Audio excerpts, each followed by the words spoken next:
ஏ மாப்பிள, ஆதார் கார்டில் ஏதோ அப்டேட் பண்ணுமாமே. அப்டேட் பண்ணலன்னா ரேஷன் கடையில் பொருள் கொடுக்க மாட்டாங்கன்னு சொல்கிறாங்களாமே, உண்மையா? ஆமாம், ஏன் நீ இன்னும் அப்டேட் பண்ணலையா? அடா, அப்டேட் பண்ணணும்ப்பா. ஆனால் ஆதார் கார்டில் என்ன அப்டேட் பண்ணணும், எப்போ அப்டேட் பண்ணணும், எதுக்கு அப்டேட் பண்ணணும்? இந்த ஆதார் கார்டை பொறுத்த வரைக்கும் நீ 2 விஷயம் அப்டேட் பண்ணுற மாதிரி இருக்கும்.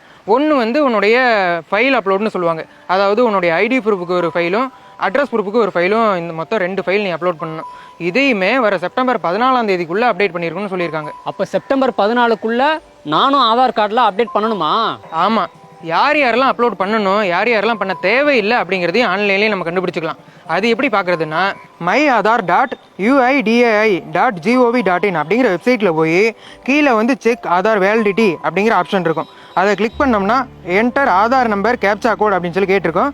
அதை என்டர் பண்ணி ப்ரொசீட் கொடுத்தோம்னா அதுக்கு கீழேயே நீங்கள் அப்லோட் பண்ணணுமா பண்ண வேணாமா அப்படிங்கிறது வந்துடும்.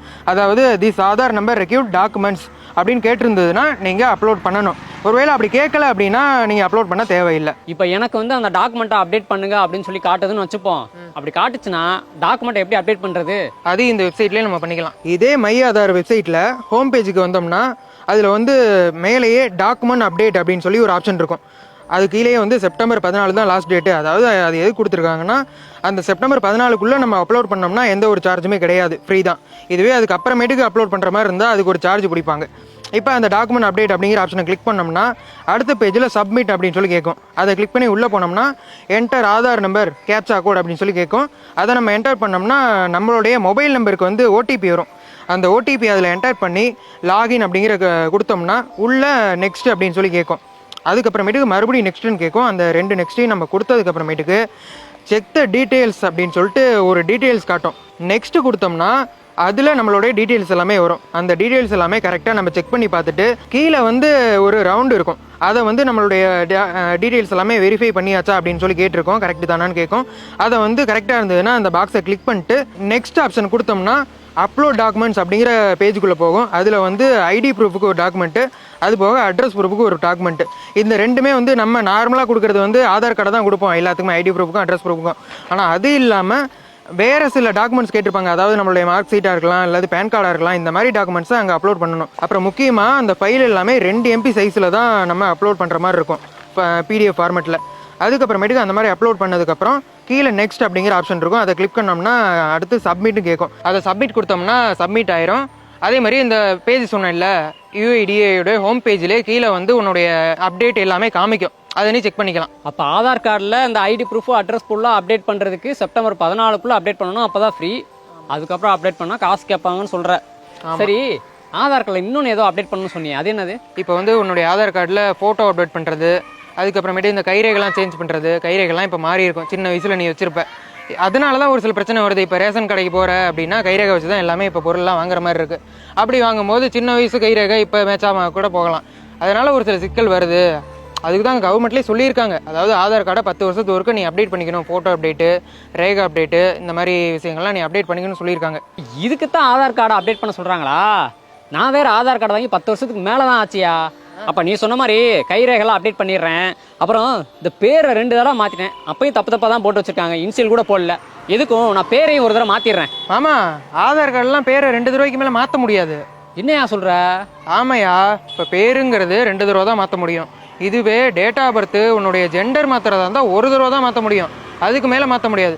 ஆனால் அட்ரஸ் ப்ரூஃபை நீ எப்போ வேணுமோ மாற்றிக்கலாம். ஏன்னா அடிக்கடி வேறு இடத்துல நம்ம அட்ரஸ் இருக்கும், அப்படிங்கிறதுனால மாற்றிக்கலாம் அப்படின்னு சொல்லியிருக்காங்க. பேர் 2 தடவை மாற்றினது நான் கரெக்டாக தான் மாற்றிருக்கேன். அவங்க தப்பாக போட்டாங்க, நான் என்ன பண்ணுறது?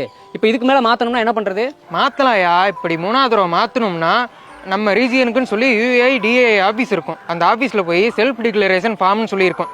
அதை வாங்கி நம்ம என்ன ரீசன் அப்படின்னு சொல்லி எழுதி கொடுக்கணும். அந்த மாதிரி எழுதி கொடுத்ததுக்கப்புறம் மாற்றுறதும் மாற்றாததும் அவங்களோட விருப்பம் தான். அதனால் எது மாற்றணும்னாலுமே தடவை மாற்றும் போதே தெளிவாக மாற்றிக்க. அடுத்த தடவைலாம் சிக்கல் தான். இதில் இப்படி ஒரு சிக்கல் இருக்கா?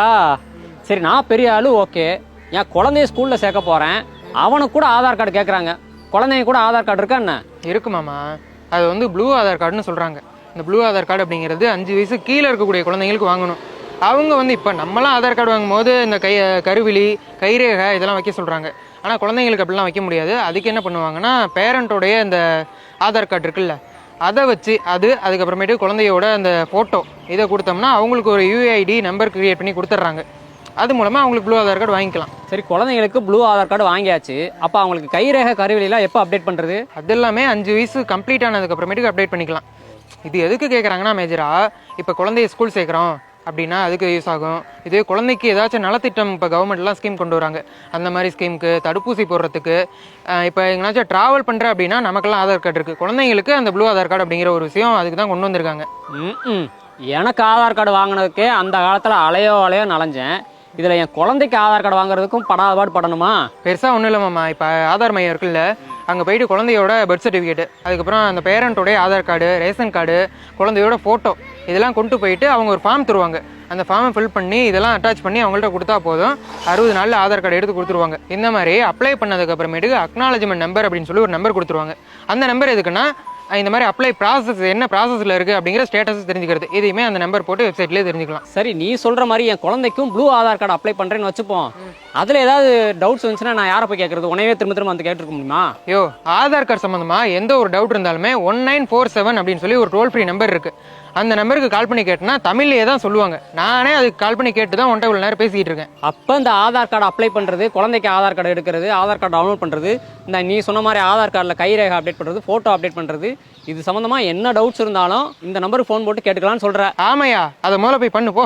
ஆதார் கார்டுல இருக்கிற முகத்தை பார்த்தா உங்க மாதிரி தெரியலையே. வாய வச்சு சும்மாரி, அதை வச்சு நானே ஓட்டு போட்டேன்.